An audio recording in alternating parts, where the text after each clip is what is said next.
This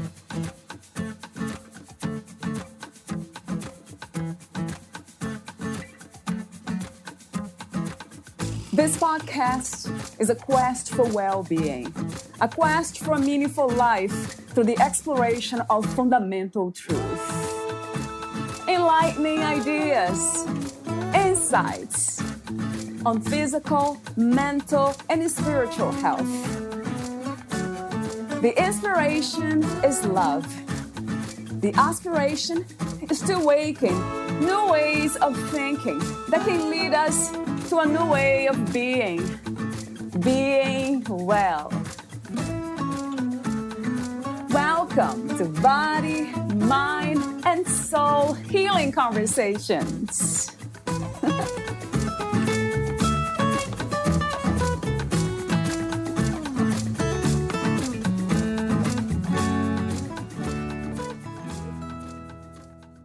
Through the practices of Yoga and Ayurveda, we are taught that, in the simplest terms available, the key to everything is balance.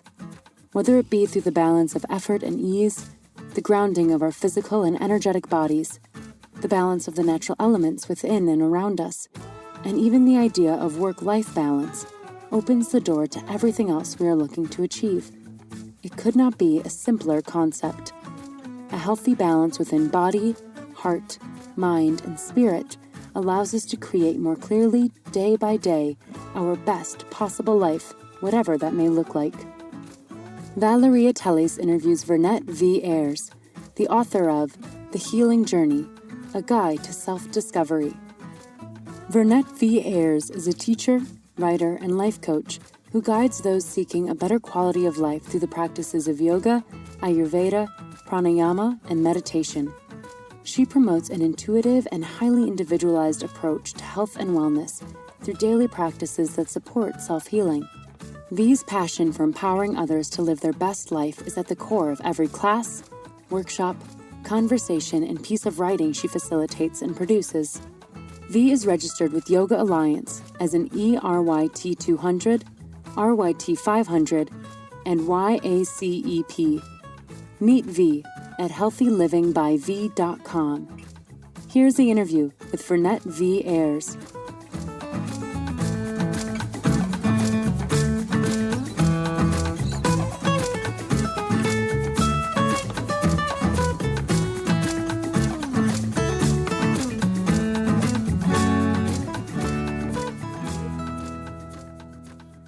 In your own words, who am I speaking with today? My name is Vernette V. Ayers. I am a first-generation Filipina American. I am a teacher. I teach yoga, basics of Ayurveda, pranayama, breathing exercises, meditation.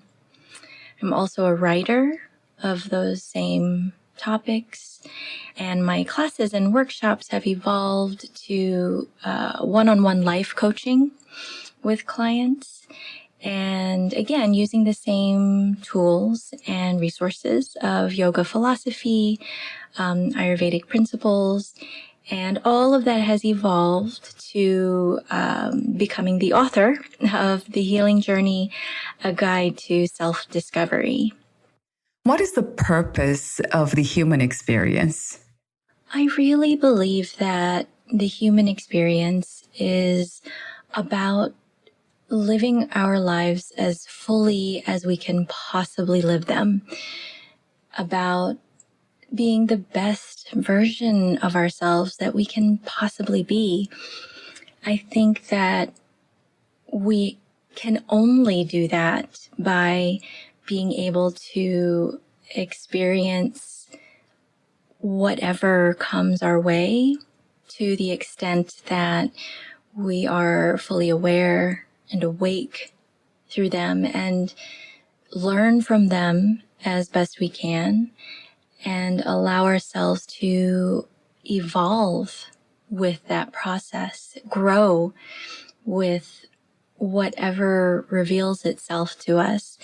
I think that when things are difficult, when we feel transitions, when we feel as if we are unsure of what's happening or what's to come, I've grown to really appreciate those experiences, because that often means that there is growth happening. There is something happening, and it's really difficult to be fully aware of what that could be if we focus on the things that distract us from day to day.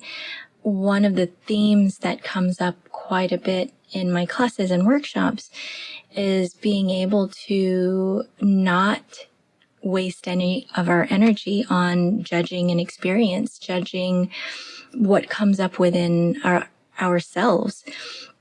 Being able to live without second guessing everything and letting go of the shoulds and what ifs and if onlys and supposed to's.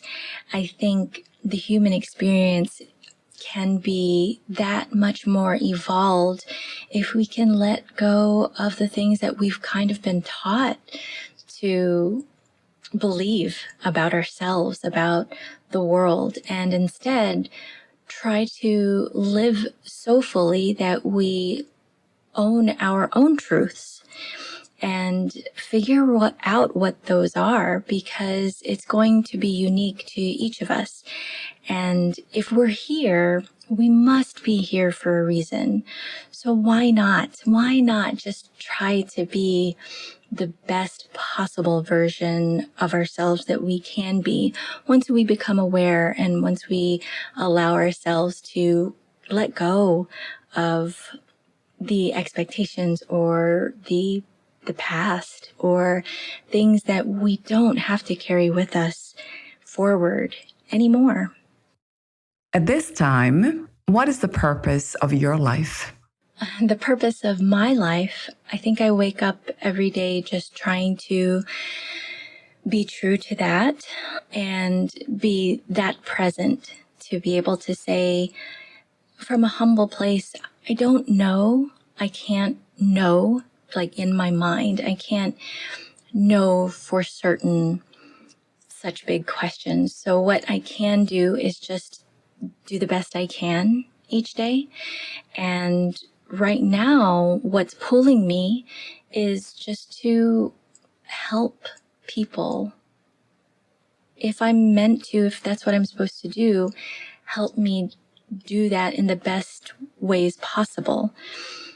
For me personally, I listen to that voice. I listen to those things that compel me.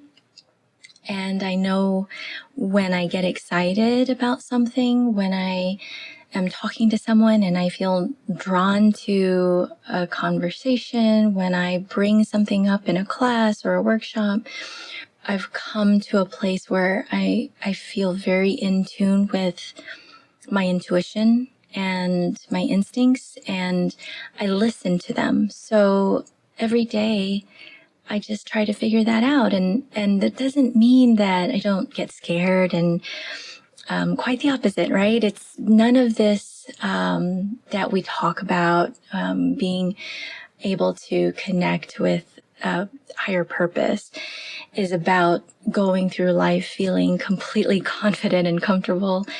It's the opposite.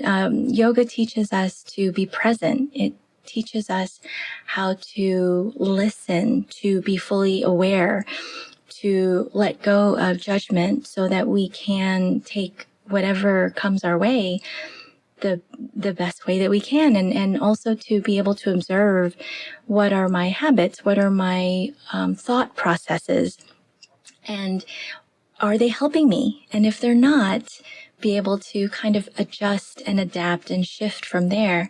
And so sometimes if something is scary, I will go back to the meditations like I write in my book, The Healing Journey, and just come back to a grounded place of, okay, if I'm supposed to do it, let's do it. Let me help. Thank you for guiding me and for helping me be my best, do my best. And sometimes things are so scary that it feels painful, or it's really, feeling anxious is kind of part of the process. And even in writing this book or working with my students and my clients, I've had moments where I become afraid and I think, oh gosh, am I really supposed to be doing this? Is this really what I'm supposed to be doing? And just kind of ask and pray for that space of, if I'm not supposed to be doing this, let's move on. Help me move on. Help me let this go so I can move on.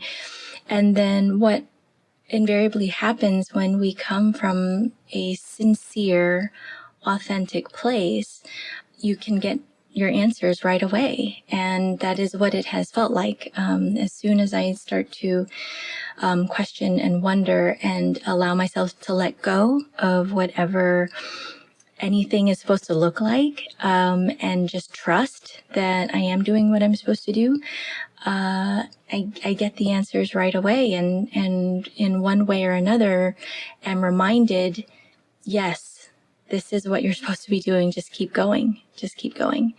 And it has taken a long time and a lot of work to get here, but being able to be here in that space of trust and open communication with myself and my spirit, and flow that smoothly. It's constant. It's constant effort. It's constant work. And it just, over time, it becomes less and less of a conscious effort and becomes more of second nature. What are some of the greatest misconceptions about happiness, in your opinion? Thank you for this question. I really like this question because of the barrier that our misconceptions about happiness can create for so many people.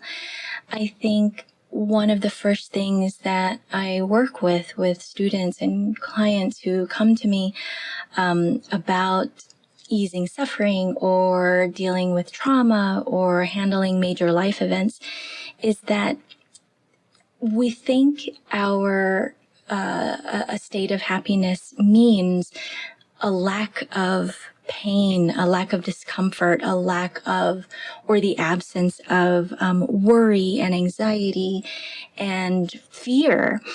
And a lot of times in the very beginning, that's the conversation that I'm having with people, is rather than expect rainbows and lollipops all the time, rather than looking for some ideal that doesn't exist.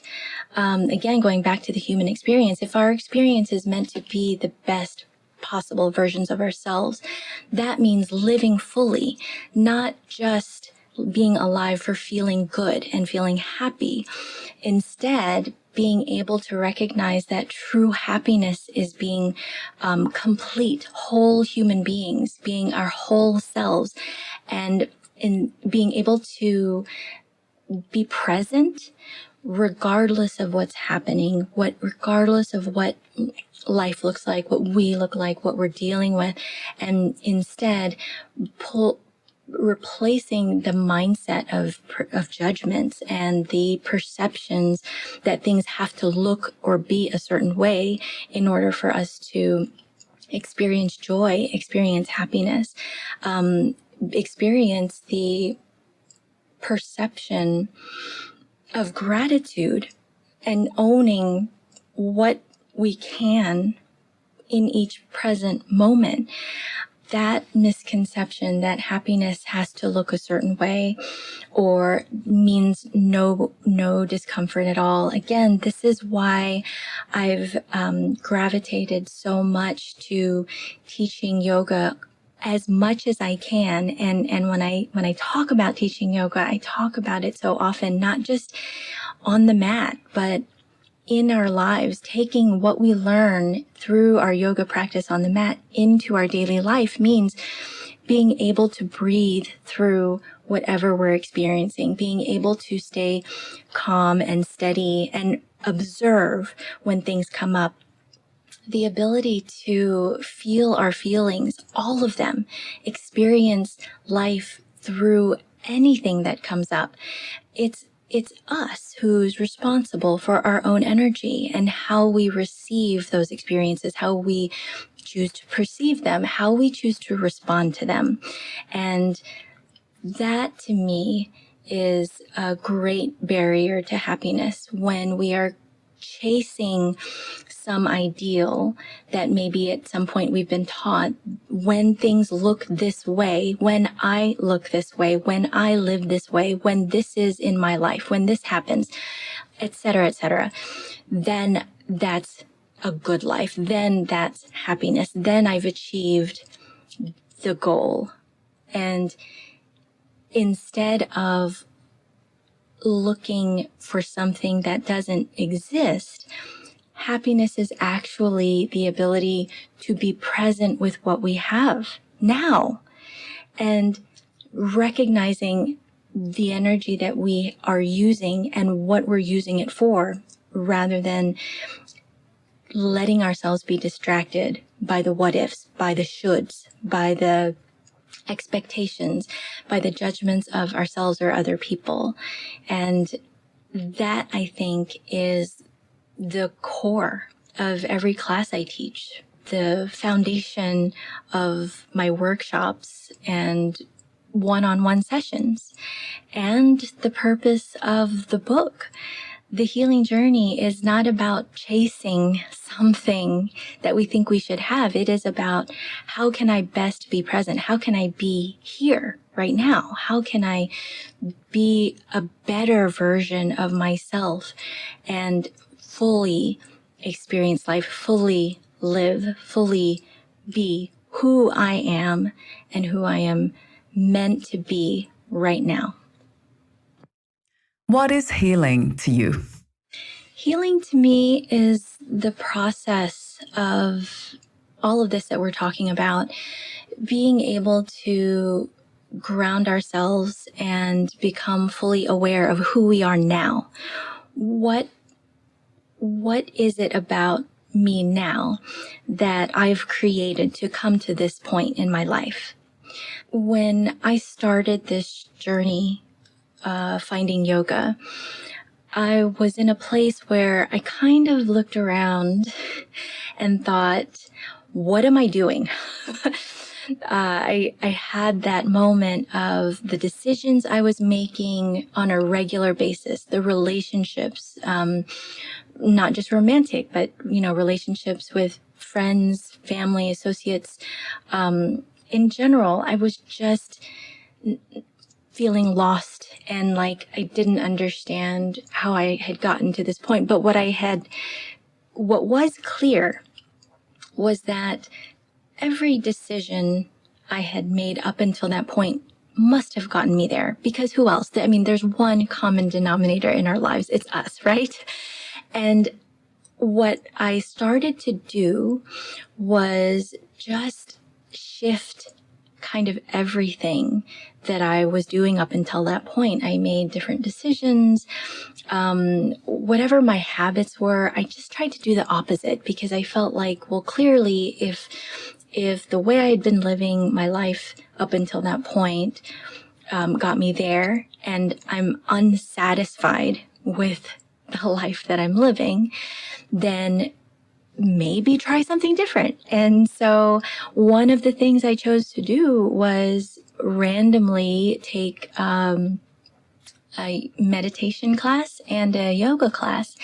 And I'm so lucky to have been connected with my first yoga teacher, Monique Johnson, because that first meditation workshop with her and introduction, it was like a 15-minute introduction to yoga.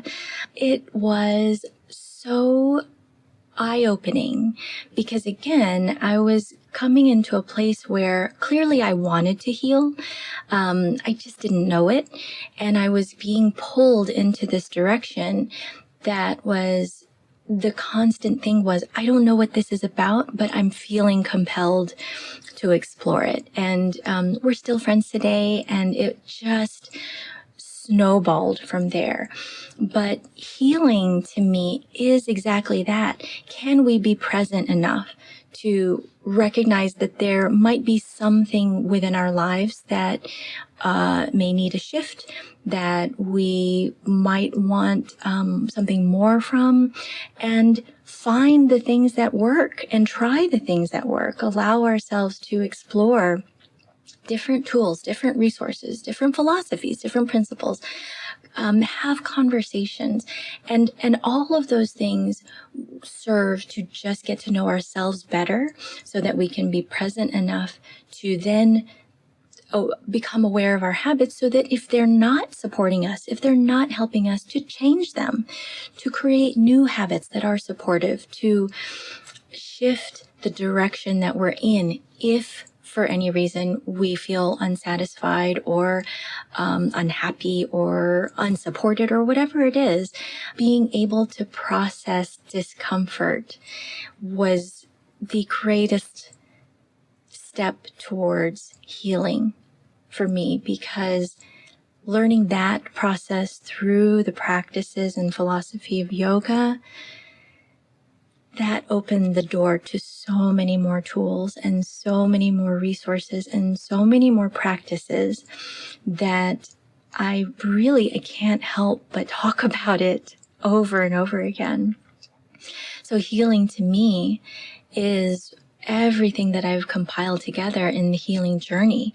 It is about discovering ourselves. It is about being true to ourselves and being able to evolve and grow and learn from the experiences we have, so that we can direct our path in that place of love and compassion and kindness. And that is how we change the world. If we can start with ourselves, we can heal ourselves. We can help heal from our small communities and even beyond.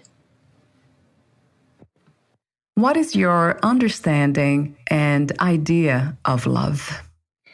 My understanding of love is that it is at the core of who we are as human beings, that it is what we are meant to be and how we are meant to live in this world.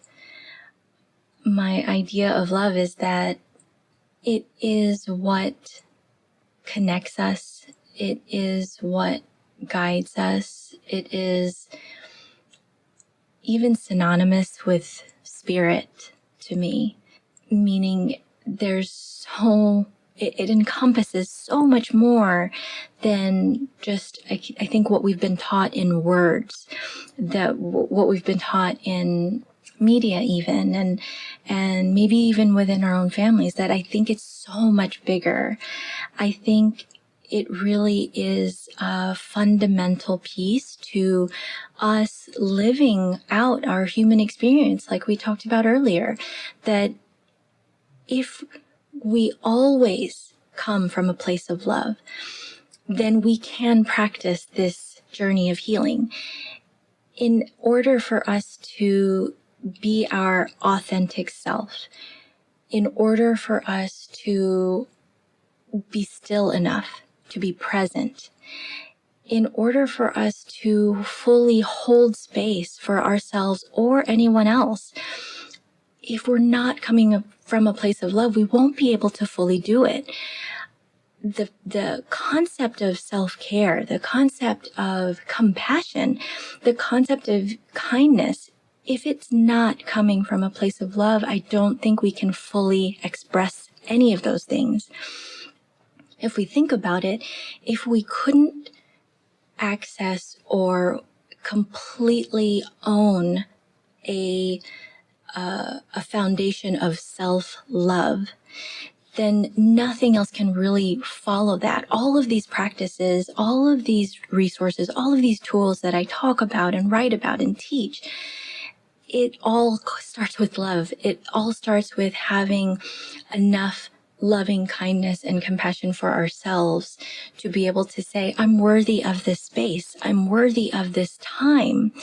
I'm worthy of this attention, and not look for it outside of ourselves.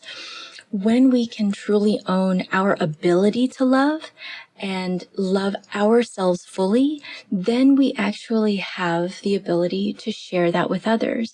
And I think as humans, before we start to really learn this way of living, this potential of living and loving fully, we're kind of taught to look for things that resemble love outside of ourselves, right? Through people, through experiences, through status, through, other things. But again, if we're looking for things outside of ourselves and not healing who we are and not being present in who we are, then they're just illusions anyway. So to me, my understanding of love is that it is at the core who we are if we are trying to live our best lives, if our true goal is to be as authentic and express ourselves in the most fully genuine, sincere version of who we are. That is how I view love, and that is how I view truly who we are all meant to be. What is inner peace to you? So inner peace to me is the consistent practice of everything that we've been talking about. The idea of practicing self-love, self-care, self-acceptance on a regular basis. Again, the idea of peace, rather than thinking of it as something that we need to achieve that's down the road, that when this happens or when it looks a certain way, then I'll have peace or feel peace. Instead, it's being able to be as present as we possibly can be, and constantly working through whatever comes up in a loving, caring, compassionate, kind way. We will have been able to not just feel peace within ourselves and maintain it, but when things happen, when things become less smooth, right? It's not a matter of if, it's a matter of when. Things will happen. And if we can stay, and this is part of Ayurvedic principles of daily practices, daily routine, and self-healing, it's the practice of being able to stay as reduce stress and stay as calm and steady and balanced as we can possibly be from day to day, because we know that something will happen along the way that will cause stress, that will be maybe less desirable, maybe a difficult situation, a difficult relationship, something. Can we stay as calm and protect our energy and have the boundaries that we need to stay steady so that when things happen, it won't throw us off as much?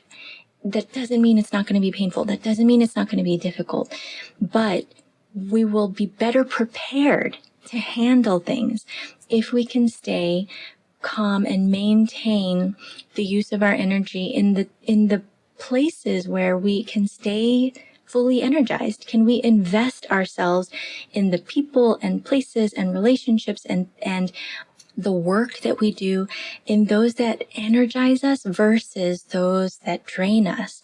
And it's going to be different for everyone. It's going to look differently for everyone. And so inner peace is that ability to be that aware, fully aware of how we use our energy, and using that energy to practice self-love, to practice self-care, to practice self-acceptance, and be grounded through that consistent practice. What is to be spiritual, and what is spirituality? So this is actually a chapter in my book, The Healing Journey. Spirituality to me is simply that ability to be humble enough to say, I am not the be all end all. There is something greater than who I am on this earth in this lifetime. I am doing my best, but I just don't know what's around the corner. And so the ability to recognize that there is a greater force, a greater energy, the universe, God, Jesus, Allah, whatever we use to embody that force, whatever title we choose to use, I personally don't think it matters as long as it's meaningful to us. One of the things that brought me down this path was the idea that there are people who are wrong for thinking a certain way or believing a certain thing. And I feel an aversion to cutting anyone out or being, believing in anything that says, I am right and everyone else is wrong. I teach from a place where I am as open and encouraging as possible for everyone so that everyone feels safe, so that everyone feels like they can be truly who they are and who they are able to express themselves to be. And if we get stuck in the judgments of what spirituality or any other philosophy or belief is to one person versus another, then we just stay there and we just can, that's fine. Some people might want to do that and can. That's never been what I've wanted to do with my time.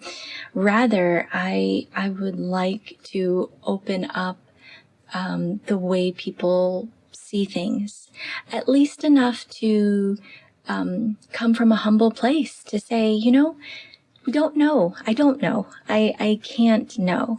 So what I can do is, again, through this practice of just the intention of being the best possible version of myself that I can be, means that the lessons, the teaching, the philosophy, the principles, the practices that I share with others, it's more about opening them up to the potential, to possibility, to growth, to seeing what works. And there are so many things in the world that we can be exposed to, that we can explore. So why not try? See what works, feel it, feel your way through some of these tools, some of these resources, some of these practices. We are going to be called and compelled to do some things more than others. We're going to feel it as we develop our intuition and we develop our connection with our own spirituality. If we're willing to, if we're interested in that kind of growth, then we'll be able to feel our energy shift when we're doing something we're meant to be doing, or we'll feel it when we're in a direction that doesn't feel quite right for some reason, and not waste our time overthinking it, but instead be able to adjust and adapt and say, okay, there's something here. I don't know what it is. And yes, it's scary, or maybe not, whatever we're feeling, whatever we're exploring, and really truly be able to explore from an authentic, from a humble, from, again, a loving, caring, supportive place. So, why did you choose to do what you do? I really do try to be present enough to pay attention to my intuition, to the things that I'm supposed to be investing my energy into, the people, the whatever it is I'm supposed to do. And I just feel so compelled to make myself available when there are teaching opportunities, when there are people who are in my space that I can hold space for, that are wanting anything that I have to offer. And I mentioned that sometimes it's scary, and sometimes we don't know if we're supposed to be doing something, especially when we feel anxious or when we feel scared. And so this concept of teaching and writing and publishing a book, all of it has been about me just trying to be as present as possible and continually working with through my own spirituality and my relationship with God to say, all right, I'm doing this if I'm meant to do this, and if not, I'm okay with that. Just whatever I'm supposed to do, just help me do it. Whatever I'm supposed to do, help me do my best. Thank you for helping me do my best, whatever that's supposed to be. Whatever this life is supposed to look like, and constantly asking that question. I couldn't have told you this, in college or any other time before I started to teach, right up until actually being in front of a group of students and teaching yoga. I didn't think I wanted to be a teacher. And it was one of those things that I fell in love with. And I, again, felt so compelled to do more and more. No matter how scary, no matter how, how not confident I felt. And it is just how life works, I believe, how our human experience is meant to be. If it felt easy and comfortable to do anything all the time in our lives, if it did feel like rainbows and lollipops, we wouldn't grow, we wouldn't get better, we wouldn't have anything to offer anyone else. We wouldn't be able to evolve, we wouldn't be able to strengthen, we wouldn't develop resilience, we wouldn't be any greater than we are. So I've kind of grown to appreciate the discomfort, appreciate the difficulty, and I've trained myself to use these tools of, oh, something's happening here because I'm really kind of freaking out, or just respond to life differently, to be able to say, hey, I don't know what this is going to be. I don't know what this is going to turn into. I don't know if this is what I should be doing, but I'm going to invest all of my energy in believing that whatever I am supposed to do, I will do it. And however it's supposed to come out, it will come out that way. And just continuously grounding myself in full awareness and the ability to be honest with myself and everyone around me, to just be as authentic as I can possibly be.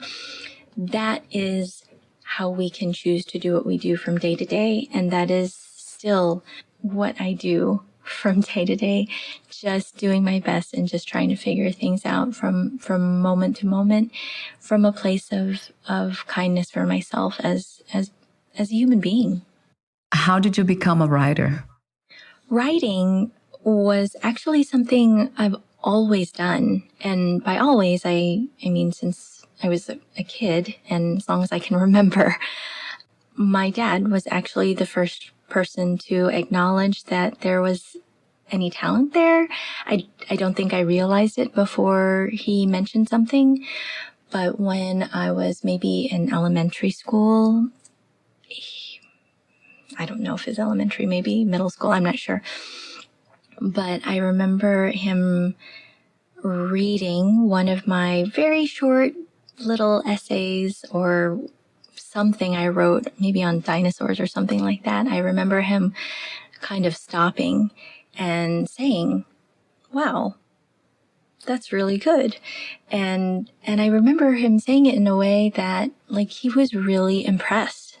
And proud. And my dad was a very loving person, kind and funny, and we lost him very early. He was only in his early 50s, and I was still a teenager, still young. So my memories of him aren't as many as I would like, but that is obviously a very powerful memory for me, because I hadn't thought about my ability to write it until he said something. So it grew with me. I had always written and enjoyed writing, and I enjoy words, and I love the ability to express ourselves with kind of melodic, colorful words and prose. And it's something that I think for a long time I did feel like I would write something that I would publish, that I would actually write a book.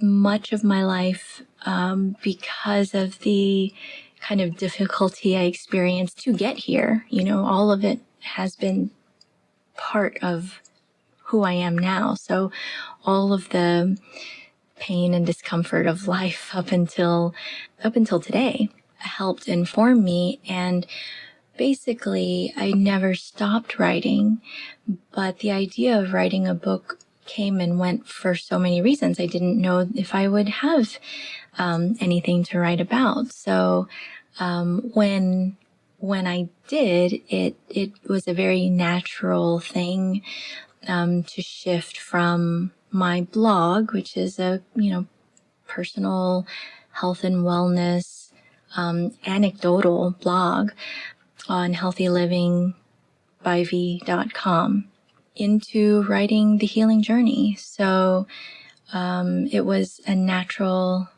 evolution, since I feel like I've always been a writer. What was the inspiration, intention, and purpose of writing your book?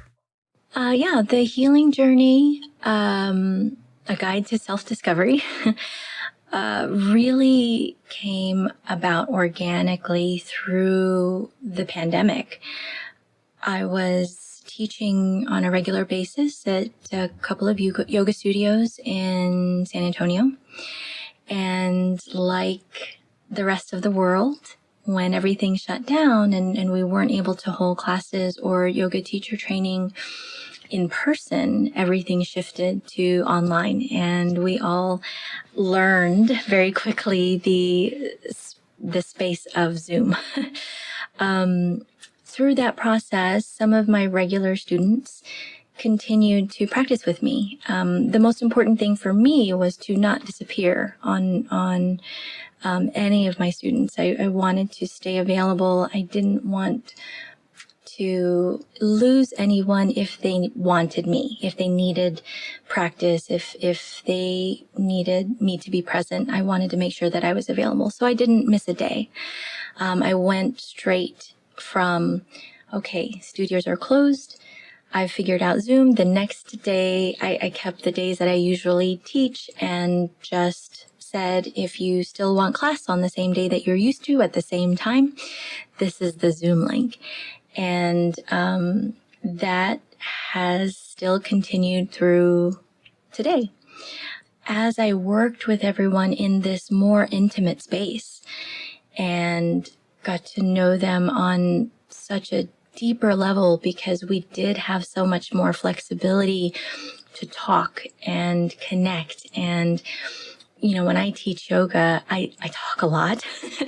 But I do bring a lot of, I suppose, life lessons that for some reason I feel moved to share with them.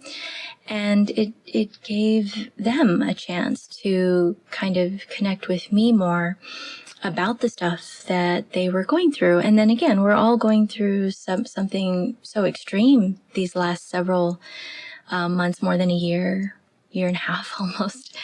And as I worked with them and I started to add monthly workshops, and I started to recognize that the conversations I was having with each of my students on a regular basis, dealing with, managing life events, managing trauma, managing stress, and even just daily stuff, I started to recognize that I was giving the same kind of support and providing the same tools and teaching the same lessons, more or less, to everyone, regardless of what they were going through.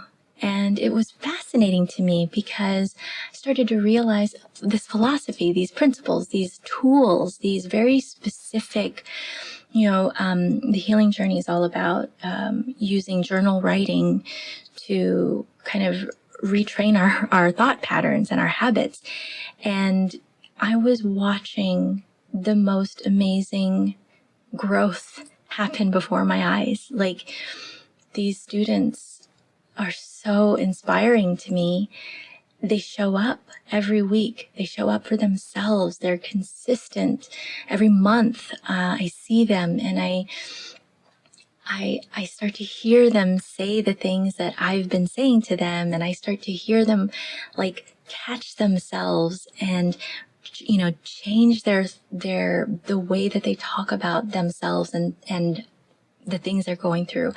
I started to see them make different choices, and it's still right now, it gives me chills to see their growth. And what I started to feel was, if this is helpful to anyone, and just knowing the boundaries that I need for myself and the care and energy that I have for myself is limited, if I'm going to be able to help any more people, it would be really difficult, because I do invest so much of my time. I make myself so available for the students who want to show up. And because of that, I thought, okay, again, combining the fact that I've always been a writer, why not put this all in one resource? If I combine all of these same lessons and tools and reminders and resources and philosophies and principles and everything in one place, this way I can get it out into the world. If that's what I'm supposed to do with my time, if this is what I'm supposed to do, then this can help someone who I will never even know, and I may never even know I helped. And that person and people, that's what this is for. That ability to help someone who I never would have had access to provide this information, to help them grow, to help them process trauma or move past things that they don't need to carry with them. That's ultimately where the inspiration came from. These students, their growth, these tools that I really believe in because I use them every day myself. Just being able to get this out and in front of as many different people as possible, and those who are meant to learn from it and grow from it and be better versions of themselves for themselves from it, that's ultimately the intention. And I did have plenty of times where I would question, am I really supposed to be doing this? This is really scary, putting myself and my words and my heart out there, because I teach from my heart, and this is how I teach, with people in front of me with this much passion. And can it come through words on a page? Can it come through in a book? I hope so. That's where this came from. And that's every time I ask the question, if I'm supposed to be doing this, if I'm not, let's stop this and do something else. That never happened. So it ended up coming to fruition and becoming real. Talk to me for a moment about the services you offer. So I have Healthy Living by V is my business that I teach from, write from. HealthyLivingByV.com has the services and rates where I teach yoga, the physical practice of yoga. The method that I teach from is Ashtanga yoga, and I teach that twice a week. And I also offer monthly workshops twice a month right now. I teach breath and sutras, and that is a workshop on the second Friday of every month. And we go through, right now, we're going through the Path of the Yoga Sutras by Nikolai Bachman. And we really do just one chapter at a time. It is a breath and sutras workshop. So I start off the first 15 minutes with pranayama, breathing exercises. And so it depends on who shows up, but we will do anywhere between 2 to 6 different breath exercises. And after that, the rest of the 2-hour workshop is discussion. Open discussion on whichever chapter we're discussing. Once we get through the path, which goes through so many of the principles of the Yoga Sutras, we will shift to going through one sutra at a time, using any of the resources for the Yoga Sutras and any of the commentaries. The second monthly workshop that I teach can include the chakra workshop that is the same format actually as the healing journey. And that's a 7-week workshop. So I have taught that over the span of 7 months. And that is something that I think I'll make available on an annual basis, but I haven't scheduled that yet. And then finally, I do offer one-on-one life coaching sessions. And for any students who are new to me, I do suggest a first session, an initial consultation, which would be complimentary, up to the first 75 minutes, being able to get to know who you are and also for you to get to know me a little bit. I believe that, we're all so different. Everyone is so different. So it's wonderful that there are different teachers and counselors and guides available to us, because there will be someone, just like there's so many different styles of yoga, there can be someone and something that drawn to. And so for those who are, for any reason, drawn to me and I can actually connect with and hold space for in a way that we both feel is healthy, and there is some growth that can happen with that connection, from that point on, depending on schedules, I would do regular life coaching sessions. And that can include everything from talking through the philosophies, talking through habits, creating new ones, maybe journal writing, meditations, journal writing period, pranayama, breathing exercises, healing breath sessions. It really depends on who I'm working with and what they are looking for, and if it fits what I'm able to offer in the space I'm able to hold. Where can we find more information about you, your work, products, services, and future projects? Thank you for that. Again, healthylivingbyv.com is a good first step, because it does have an ability to connect with me directly. You can also read more through my blog. You can order the Healing Journey through the HLBV shop on there. There's a contact me message block that you can use, and that gives you a lot of information my website gives a lot of information about me, to see if there is something that feels like I might be a good fit for us working together. I write very much the way I talk, so Even through this interview, you'd be able to get a really good feel for how I am in sessions and classes and workshops, because this is exactly how I am. So healthylivingbyv.com is the best first stop. If you're on Instagram, you can follow me at healthylivingbyv. And I do try to respond to direct messages or messages through my website very, very quickly. You can also email me at healthylivingbyv@gmail.com. So should be easy to remember. It's all the same.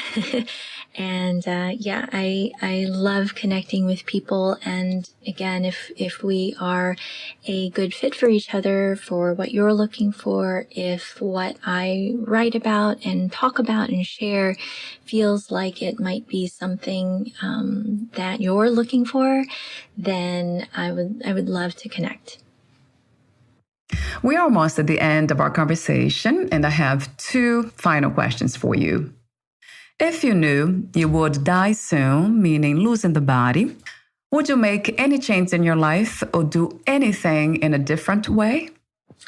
I really like this question also because I feel like I kind of live my life in this way already. So the short answer is no, I wouldn't do anything differently if I knew for sure that I would die soon.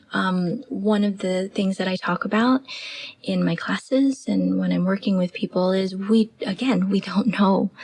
It could be all over tomorrow.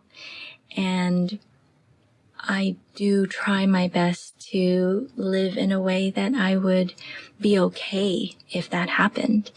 That every day that it doesn't happen, that I am grateful for it, that I appreciate the people in my life, that I love them and send love to them and pray for them always, that I am present and aware and fully here as much as possible. I love on our baby girl, Bliss. She's our lab mix as much as possible. And I tell her I love her when I cuddle with her and pet her. I tell my husband all the time, Craig, we are fully here for each other. And I really don't invest my energy or time or any of my spirit into anything that I don't want to invest it in, that I don't feel called to invest it in.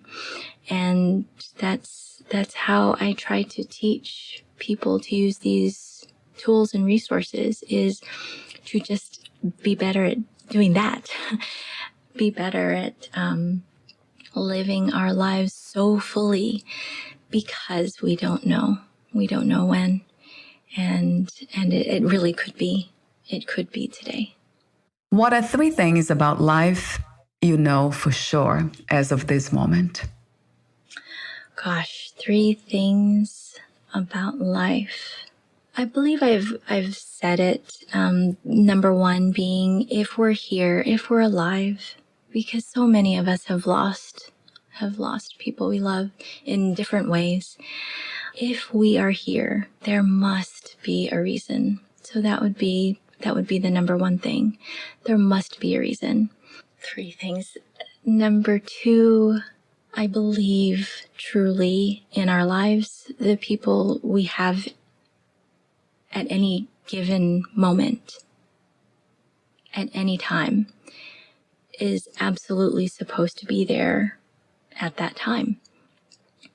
And that there is also a reason for that. So I allow myself to adjust to how that shifts and adapt to the way relationships can change and be okay with it. Just like everything else, just being present and aware and authentic enough to say, if there is a shift in our relationships, there's a reason. For those who are around and we have connected with and can appreciate and value, that we do our best to maintain those.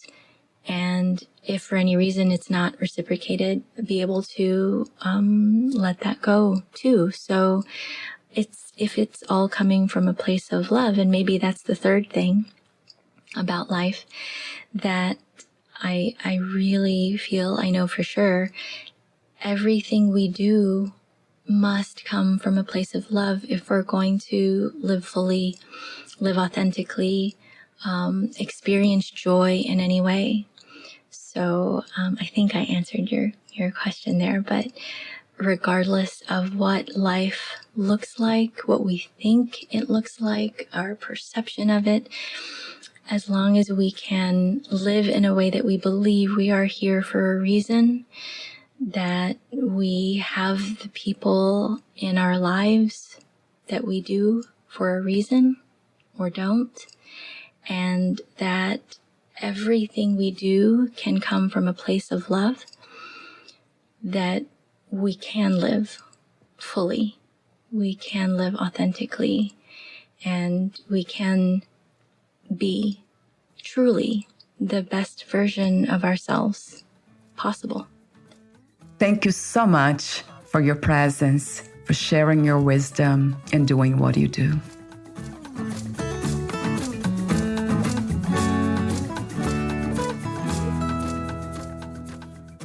Thank you for listening. To learn more about Vernette V. Ayers and her work, please visit healthylivingbyv.com.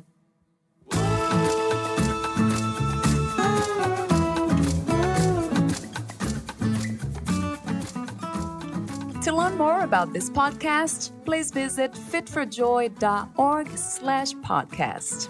Thank you again for listening, and bye for now.